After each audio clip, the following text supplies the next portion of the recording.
pergi ke sawah menanam padi, padi ditanam di waktu pagi. Isu dunia bukanlah sekadar di TV, tempiasnya sekali di negara sendiri. Assalamualaikum warahmatullahi wabarakatuh dan selamat sejahtera saya ucapkan.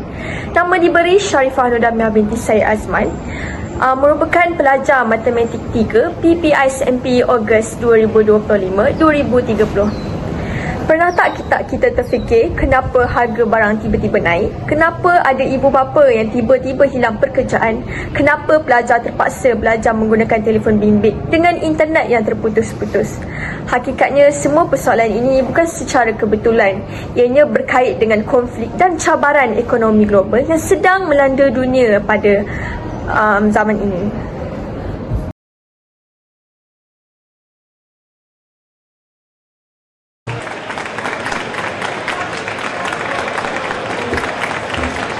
Down 1.7% here, a loss of 37 points or so. Apple shares are just getting hammered this morning. We're down by between 3 and 4.5% generally across these markets. Let's talk about the speed with which we are watching this market deteriorate. We're red everywhere, essentially, down by 4-5%. We're down over 16%.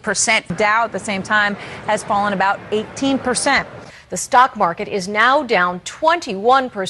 Because we're now down 43%. What in the world is happening? China has identified the cause of the mysterious new virus. Coronavirus. There are fears a rapidly spreading virus has reached Australia. This is a rapidly emerging situation where there is not a cause for alarm. The first US case has been detected. There's confirmation the coronavirus has reached Australia. China is... We've got some breaking news to bring you, and it's to do with the Prince of Wales. He has tested positive for coronavirus. The Prime Minister, Boris Johnson, has tested positive for coronavirus. Countries around the world have now reported more than 1 million coronavirus cases. Prime Minister Boris Johnson has been transferred to the intensive care unit. Baiklah, dalam belakangan ini kita sering melihat dunia menyaksikan pelbagai krisis-krisis besar yang memberi kesan secara global. Antaranya ialah kemelesetan ekonomi global 2008 hingga 2009. Seterusnya ialah pandemik COVID-19, konflik geopolitik seperti antara perang Rusia dan Ukraine, serta ketegangan perdagangan antara kuasa-kuasa besar di dunia. Contohnya apa? China dan Amerika Syarikat. Apa yang menarik untuk diperhatikan ialah kesemua krisis-krisis ini mempunyai satu persamaan, iaitu kesannya tidak terhad kepada negara yang terlibat secara langsung sahaja. Sebaliknya, krisis ini turut terjejas kepada seluruh dunia melalui sistem ekonomi global yang saling bergantung. Contohnya, krisis keuangan yang bermula di Amerika Syarikat, iaitu pada tahun 2008, di mana berlaku keruntuhan pasaran perumahan, iaitu subprime mortgage dan lambakan hutang tidak berbayar, menyebabkan bank-bank pelabuhan seperti Lehman Brothers turut muflis. Jadi kita dapat lihat bahawa ia mencetuskan krisis kecairan global, kejatuhan saham dan kemelesetan ekonomi yang sangatlah teruk. Jadi impak teruk ini termasuklah lelongan rumah, penutupan syarikat dan rantaian krisis ekonomi global. Jadi akhirnya ianya turut menjejaskan ekonomi negara-negara lain termasuklah negara kita sendiri, iaitu negara Malaysia. Walaupun Malaysia tidak terlibat secara langsung dalam sistem perbankan subprima ketika itu, situasi ini juga dapat dilihat semasa pandemik COVID-19. Selain krisis kewangan, pandemik COVID-19 merupakan satu lagi cabaran besar kepada ekonomi global, di mana berlakunya penutupan sempadan, pelaksanaan Perintah Kawalan Pergerakan PKP serta sekatan aktiviti ekonomi yang turut menjejaskan hampir semua sektor-sektor, termasuklah sektor perindustrian, sektor ekonomi dan perkhidmatan. Turut tidak terjejas juga sektor pendidikan dan pelancongan. Jadi kita dapat lihat pandemik ini telah menyebabkan gangguan-gangguan besar dalam rantaian bekalan global apabila banyak kilang-kilang terpaksa ditutup dan pergerakan barangan menjadi terhad. Jadi kita dapat lihatlah keadaan ini bukan sahaja memperlahankan pertumbuhan ekonomi negara, malah ianya memberikan impak yang sangat negatif di mana meningkatkan kadar pengangguran dalam kalangan masyarakat serta meningkatkan kadar kemiskinan di pelbagai negara ini. Walaupun pelbagai pakej rangsangan ekonomi ini diperkenalkan oleh kerajaan Malaysia, bukan kerajaan Malaysia saja, malah kerajaan di seluruh dunia memperkenalkan pakej ini, langkah ini turut membawa kepada peningkatan hutang-hutang negara dan tekanan fiskal yang sangat panjang. Banyak kan? Untuk makluman ahli yang berhormat, secara amnya inflasi ataupun definisi sebenar krisis ekonomi bagi sesebuah negara adalah apabila pertumbuhan KDNK merudum, pengangguran mencanak naik, perniagaan tutup mengakibatkan hutang lapuk yang tinggi sehingga mengakibatkan kesan buruk kepada bank-bank. Negara kita pernah mengalami keadaan sedemikian semasa krisis kewangan Asia 1997-1998. Terbaru kita mengalami krisis ekonomi akibat pandemik COVID-19. Semasa krisis kewangan Asia, ekonomi menguncup sebanyak negatif 7.4%, manakala semasa krisis kewangan global, KDNK menguncup 1.5% dan terkini di puncak krisis COVID-19 ianya menguncup sebanyak 5.5%. Saya juga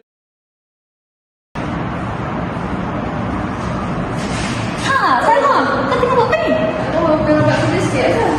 Aku macam lapar lah. Kau tak lapar? Lapar ni. Aku tak makan lagi tadi. Macam tu bagus lah. Tadi aku ada scroll IG kau tahu. Apa dia tu? Lepas tu, sabarlah. Lepas tu, ayam gepuk original, dia keluarkan menu baru. Kau tahu? Sedap dalam 30 lah. Murah kan? Mahal. Aku tak tahu ni. Sekarang ni ekonomi Malaysia tengah jatuh teruk-teruk tu tak? Teruk sangat ke? Ya. Cuma kau tak tengok berita tengok ayam gepuk je tahu. Kau ni sikit-sikit berita. Ya. Sekarang ni bila ekonomi Malaysia ni dah jatuh teruk, aku risau harga barang aku naik. Itulah yang ayam gepuk kau sampai 30 tu. Alah. Lepas tu tak boleh makan lah ni ayam gepuk. Ya, sekarang ni aku risau bila ekonomi kita dah jatuh. Aku risau gaji kita ni sekarang ni pun akan jatuh terus. Tak ada. Lepas tu kita buat apa ni?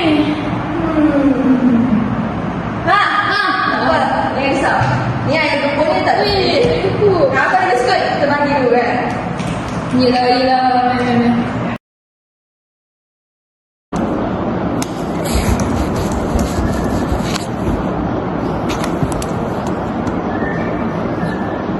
Order dari Amerika dan Eropah turun hampir separuh. Macam mana ini?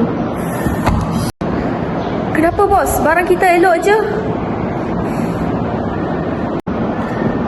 Bukan masalah kualiti mah. Negara mereka ini tengah kemelesetan ekonomi. Jadi apa jadi pada kami bos?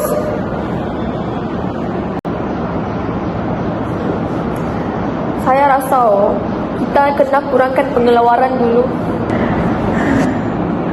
Overtime potong, bonus pun cancel, harga barang naik, gaji statik. Masalah dunia kita pula yang kena kan? Salma, kau tengah buat apa ni? Kenapa kau senyap je tadi aku tengok? Tak aku tertekan lah sekarang ni. Kenapa kau tertekan? Gaji aku sekarang ni tak cukup tau untuk belanjaan seharian aku sekarang ni. Bukan gaji kita sama je ke? Memanglah sama masalahnya sekarang ni. Tapi harga barang kau tak perasan ke makin lama makin naik? Yelah aku perasan juga.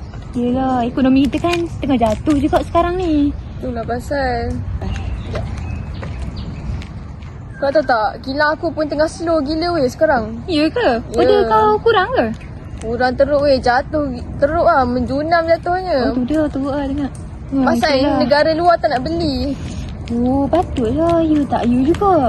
Bila ekonomi luar jatuh, kita yang akan rasa dulu. Ya, itulah masalah sekarang. Padahal kita kerja keras juga, tak ada.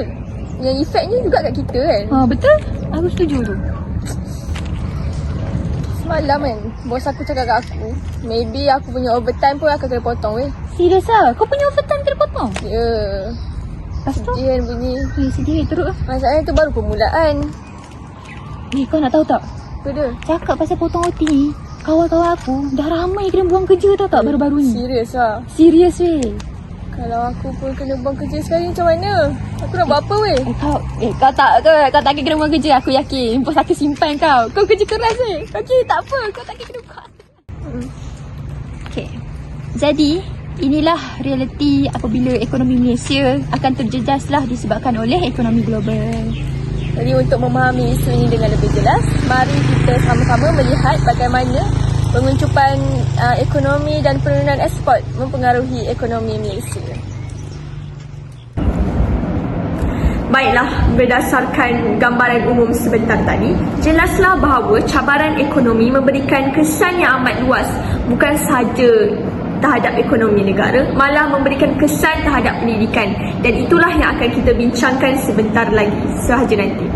Jadi untuk memahami isu ini dengan lebih mendalam, marilah kita bersama-sama melihat dan merenung bagaimana cabaran ekonomi ini, cabaran global ekonomi ini memberi kesan kepada ekonomi Malaysia. Baiklah, apabila kita membincangkan kesan cabaran ekonomi global terhadap negara Malaysia, perkara pertama yang perlu kita fahami ialah struktur ekonomi Malaysia itu sendiri. Seperti yang kita sedia maklum, Malaysia merupakan sebuah negara yang mengamalkan dasar pintu terbuka, di mana Malaysia ekonomi negara kita sangat bergantung terhadap perdagangan ekspor, pelaburan asing dan juga perdagangan antarabangsa. Jadi, marilah sama-sama kita melihat topik yang pertama, iaitu kesan cabaran ekonomi global terhadap ekonomi Malaysia. Jadi, kesan yang pertama ialah penurunan permintaan ekspor dan perdagangan luar. Seperti yang kita tahu, Malaysia merupakan sebuah negara yang sangat bergantung kepada ekspor, terutamanya negara-negara maju seperti Amerika Syarikat, Eropah dan Jepun. Jadi apabila negara-negara ini mengalami kemelesetan ekonomi, permintaan terhadap ekspor Malaysia turut merosot.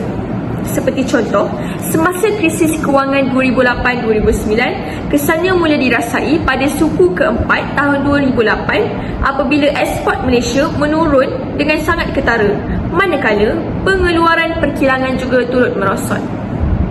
Jadi, kejatuhan perdagangan dunia ini menyebabkan sektor pembuatan Malaysia, khususnya industri elektronik dan produk berasaskan sumber seperti minyak sawit dan petroleum, terjejas dengan amat teruk. Keadaan ini menyumbang kepada penguncupan ekonomi negara pada tahun 2009. Jadi hal ini menunjukkan bahawa Malaysia sangat terdedah kepada perubahan ekonomi global, khususnya apabila permintaan luar negara lemah.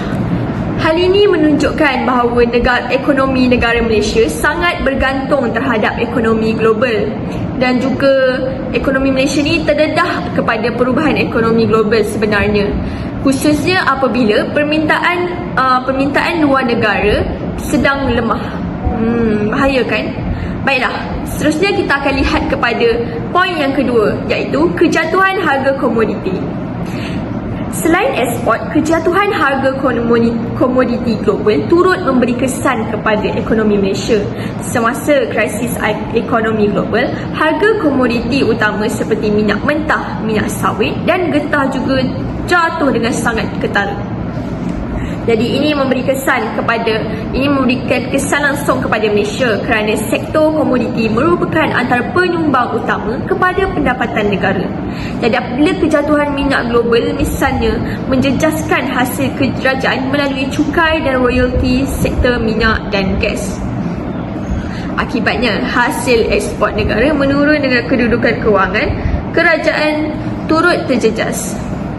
Industri komoditi pula terpaksa mengurangkan pengeluaran dan dalam setengah kes memberhentikan pekerja untuk menyesuaikan diri dengan permintaan global yang lemah. Jadi walaupun kerajaan memperkenalkan bantuan dan subsidi kepada pekebun kecil, kesan kejatuhan harga komoditi ini tetap memberi tekanan kepada ekonomi negara dan juga rakyat. Dan yang ketiga pula ialah pengangguran dan kesan terhadap pasaran buruh. Penurunan ekspor dan aktiviti ekonomi telah memberi kesan langsung kepada pasaran buruh di Malaysia. Industri yang bergantung kepada pasaran antarabangsa, terutamanya sektor pembuatan dan perkhidmatan, terpaksa mengurangkan kapasiti pengeluaran mereka. Jadi, keadaan ini menyebabkan peningkatan kadar pengangguran apabila syarikat-syarikat terpaksa memberhentikan pekerja, mengurangkan pengambilan pekerja baru serta menangguhkan kenaikan gaji.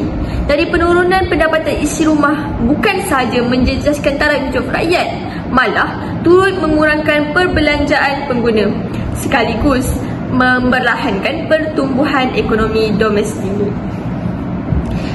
Jadi isu pengangguran ini menunjukkan bahawa krisis ekonomi global bukan sekadar memberi kesan kepada angka ekonomi, malah turut memberi impak kepada kesejahteraan sosial masyarakat.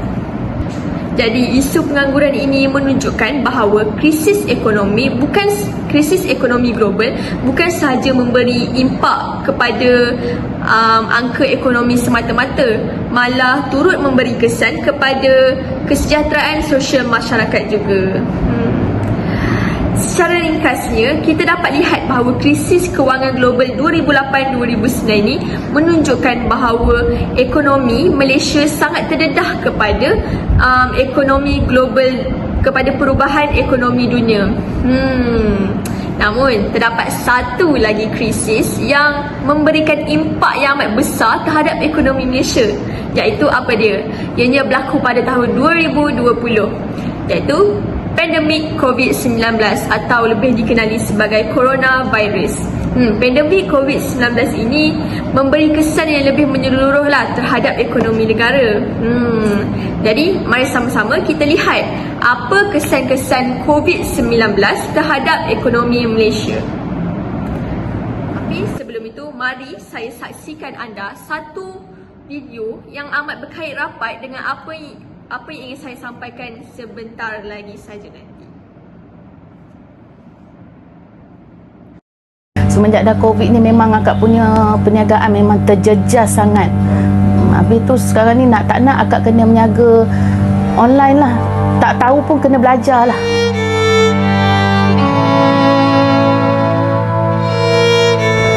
Pendapatan untuk cukup-cukup belanja anak-anak ya kan, sebab ya tiap-tiap bulan nak kena hantar kat anak yang asrama, yang EU semua kan, cukup untuk survive je lah.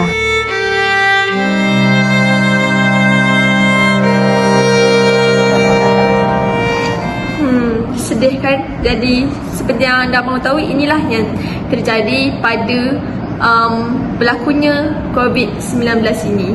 Tapi mari saya ceritakan kepada anda kesan COVID-19 ini dengan lebih terperinci. Jadi, poin yang pertama ialah penguncupan KDNK dan prestasi sektor. Seperti yang kita tahu, pandemik COVID-19 memberikan kesan yang sangat besar kepada ekonomi Malaysia, terutamanya semasa pelaksanaan Perintah Kawalan Pergerakan atau PKP. Banyak aktiviti ekonomi terpaksa dihentikan bagi mengekang penularan wabak. Akibatnya, Malaysia mengalami penguncupan KDNK sebanyak 5.6% pada tahun 2020. Iaitu prestasi terburuk sejak krisis kewangan Asia 1998. Bayangkan, sejak tahun 1998 telah berlaku. Dan kejadian ini berulang semula pada tahun 2020 akibat COVID-19. Jadi sektor pelancongan dan pengangkutan udara antara yang paling terjejas apabila sepadan negara ditutup dan pergerakan pelancongan terhenti sepenuhnya. Walau bagaimanapun, sektor perkilangan khususnya industri elektrik dan elektronik menunjukkan pemulihan yang lebih cepat apabila permintaan global terhadap peralatan teknologi dan semikonduktor meningkat. Jadi ini merupakan KDNK sebenar suku tahunan mengikut sektor ekonomi yang diambil pada tahun 2019 hingga 2023. Jadi daripada graf ini kita dapat melihat penurunan yang amat mendadak sejak 2020 sehingga 2021. Ya, di mana ekonomi negara Malaysia sangat merosot dengan amat teruk sehingga 50% yang saya telah bentangkan sebentar tadi. Malah ekonomi merosot ini bukan sahaja di negara Malaysia, malah turut terjejas seluruh dunia. Jadi yang seterusnya pula ialah kesan terhadap pasaran pekerja. Pandemik ini turut memberi kesan besar kepada pasaran pekerjaan. Banyak pekerja kehilangan pekerjaan, terutamanya dalam sektor perkhidmatan seperti pelancongan, perhotelan dan peruncitan. Dalam situasi ini, ramai rakyat Malaysia beralih kepada pekerjaan sendiri dan ekonomi gig sebagai sumber pendapatan alternatif.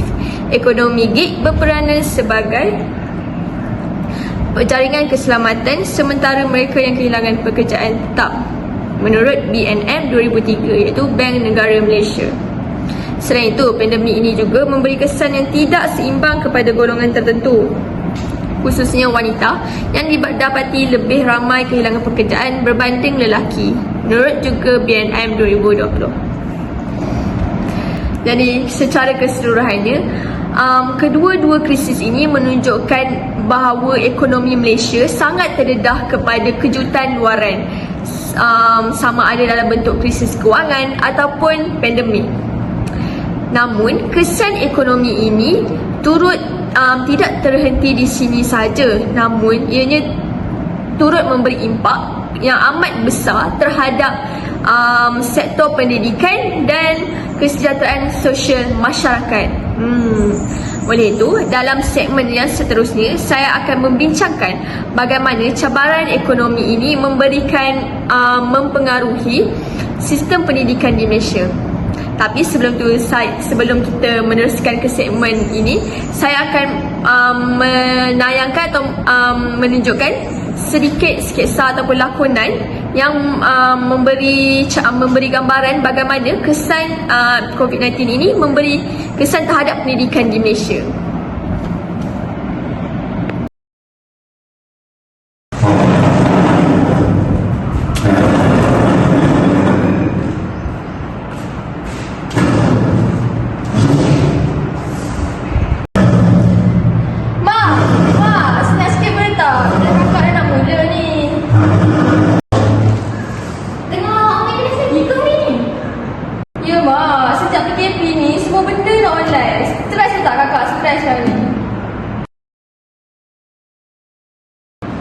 Kenapa logik ni?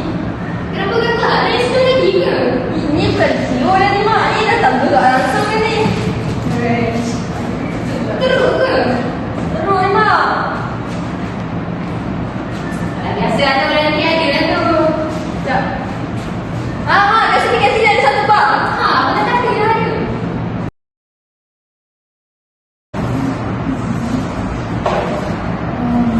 Kakak? Ya mak, kakak.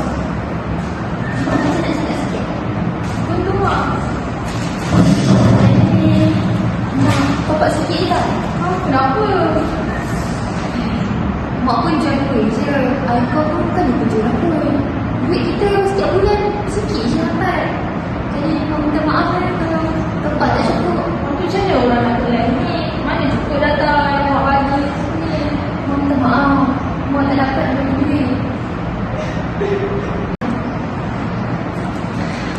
Jadi inilah antara realiti yang dihadapi oleh pelajar-pelajar Malaysia semasa pandemik COVID-19. Jadi terbuktilah bahawa pandemik COVID-19 ini telah memberikan satu impak yang besarlah kepada pendidikan negara kita, terutamanya para pelajar.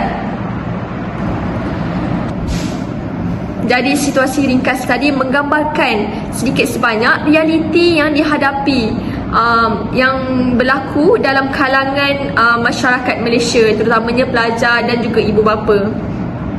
Jadi marilah saya membahaskan dengan lebih mendalam kesan terhadap sistem pendidikan di Malaysia. Jadi poin yang pertama ialah peralihan kepada pembelajaran dalam talian. Semasa pandemik COVID-19, penutupan sekolah dan institusi pengajian tinggi telah memaksa proses pembelajaran dijalankan secara dalam talian. Langkah ini sememangnya penting bagi memastikan pelajar terus belajar walaupun dalam keadaan krisis. Namun begitu, pelaksanaan pembelajaran dalam talian ini turut mendedahkan pelbagai cabaran yang selama ini kurang diberi perhatian. Jadi seterusnya pula ialah jurang digital dalam kalangan pelajar. Seperti yang kita tahu, ramai pelajar daripada keluarga yang berpendapatan rendah, ada yang tidak mempunyai peranti yang sesuai untuk dan ada yang terpaksa berkongsi peranti dengan ahli keluarga yang lain. Ini selain itu, masalah capaian internet yang lemah, terutamanya masyarakat yang berada di kawasan luar bandar dan pedalaman seperti Sabah dan Sarawak ataupun di mana-mana negeri yang mengalami capaian internet lah, yang menyebabkan ramai pelajar tidak dapat mengikuti kelas secara konsisten. Jadi keadaan ini memberi kesan kepada pemahaman pelajaran dan seterusnya menjejaskan prestasi akademik mereka. Dan yang ketiga pula ialah tekanan ekonomi terhadap pelajar dan keluarga. Tekanan ekonomi yang dialami oleh keluarga juga memberi kesan yang besar kepada pelajar. Ada ibu bapa yang kehilangan pekerjaan atau mengalami pengurangan pendapatan seperti sebelum tadi, yang menyebabkan pelajar terpaksa bekerja sambilan untuk membantu keluarga mereka. Jadi dalam situasi ini lebih serius apabila terdapat pelajar yang terpaksa menangguhkan pengajian ataupun ada setengah yang terpaksa memberhentikan pengajian mereka kerana tidak mampu menanggung kos pendidikan dan pembelajaran harian. Ini menyebabkan mereka terpaksa mencari kerja sambilan untuk menyara keluarga mereka. Jadi ini menunjukkan satu pola yang sangat jelas, iaitu krisis ekonomi global memberi tekanan kepada ekonomi negara. Tekanan ini kemudiannya menjejaskan pula sistem pendidikan negara. Jadi kita dapat lihat bahawa kesan ianya memberi kesan kepada kesejahteraan sosial dan akhirnya memberi kesan terhadap daya saing negara dalam jangka masa yang panjang. Baiklah, jadi jelaslah bahawa cabaran-cabaran ekonomi dan konflik global terhadap pendidikan tidak boleh dipandang remeh sama sekali. Oleh itu, adalah penting untuk kita membincangkan apakah langkah-langkah dan strategi yang kerajaan boleh laksanakan ataupun masyarakat bagi memulihkan keadaan dan memastikan kesejahteraan masyarakat terus dipelihara. Mari kita saksikan strategi yang boleh dilakukan. Baiklah, dalam usaha kita menangani konflik geopolitik dan cabaran ekonomi global ini, strategi pemulihan yang dilaksanakan tidak bolehlah bersifatkan jangka pendek ataupun tertumpu kepada satu aspek sahaja. Sebaliknya, pendekatan yang diambil perlulah menyeluruh, inklusif dan berorientasikan jangka masa yang panjang. Hal ini untuk kita memastikan kesejahteraan masyarakat dapat dipelihara.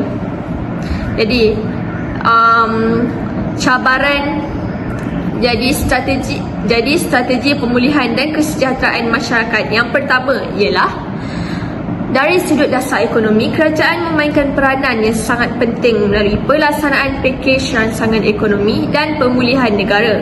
Langkah-langkah ini bertujuan melindungi pekerjaan, mengurangkan risiko penutupan perniagaan, khususnya perusahaan kecil dan sederhana, serta merangsang permintaan domestik. Dengan adanya bantuan kewangan, subsidi upah dan insentif perniagaan, ekonomi dapat terus bergerak walaupun berdepan dengan ketidaktentuan global. Namun begitu, pemulihan ekonomi tidak seharusnya hanya diukur melalui peningkatan angka pertumbuhan KDNK sahaja semata-mata. Aspek kesejahteraan rakyat juga perlulah dititik beratkan, perlulah diberi perhatian, di mana terutamanya golongan yang berpendapatan rendah dan mereka yang terkesan secara langsung akibat krisis kewangan. Jadi pemulihan yang sebenar ialah apabila rakyat mampu meneruskan kehidupan dengan lebih stabil dan terjamin tanpa sebarang kekangan-kekangan yang dihadapi lah. Dan yang kedua ialah pemerkasaan perusahaan kecil dan sederhana. Pemerkasaan perusahaan kecil dan sederhana amat penting kerana sektor ini merupakan tulang belakang ekonomi Malaysia serta penyumbang utama kepada peluang pekerjaan. Program seperti Geran Digitalisasi, Latihan Keusahawanan dan Sokongan Kewangan dapat membantu PKS menyesuaikan diri dengan perubahan ekonomi global. Dengan meningkatkan keupayaan PKS, ekonomi negara akan menjadi lebih berdaya tahan dan tidak terlalu bergantung kepada faktor luaran. Yang ketiga pula ialah dari sudut pendidikan. Pendidikan dan pembangunan modal insan. Dari sudut pendidikan dan pembangunan modal insan, strategi pemulihan perlu memastikan rakyat dilengkapi dengan kemahiran yang relevan dengan keperluan masa hadapan. Program latihan semula dan peningkatan kemahiran khususnya dalam bidang digital dan teknologi perlu diperkukuhkan bagi membantu tenaga kerja yang menyesuaikan diri dengan perubahan struktur ekonomi. Dan yang keempat pula ialah akses pendidikan yang sama. Akses kepada pendidikan yang saksama juga perlu diberi keutamaan supaya tiada pelajar yang tercicir akibat kekangan ekonomi. Kerjasama antara kerajaan, sektor swasta dan institusi pendidikan amat penting untuk menyediakan bantuan kewangan, peranti pembelajaran serta sokongan akademik kepada pelajar-pelajar yang memerlukan. Jadi, sebagai kesimpulan, perbincangan ini menunjukkan bahawa konflik geopolitik dan cabaran ekonomi global memberikan kesan yang sangat besar dan berlapis terhadap ekonomi dan juga pendidikan di Malaysia. Kesan ini bukan sahaja melibatkan aspek ekonomi tetapi turut mempengaruhi kesejahteraan sosial dan masa depan negara, yang terutamanya masyarakat dan ibu bapa. Jadi analisis yang telah kita bincangkan sebentar tadi jelas menunjukkan bahawa ekonomi dan pendidikan saling berkait rapat antara satu sama lain dan tidak boleh dipisahkan lah, jelas sekali.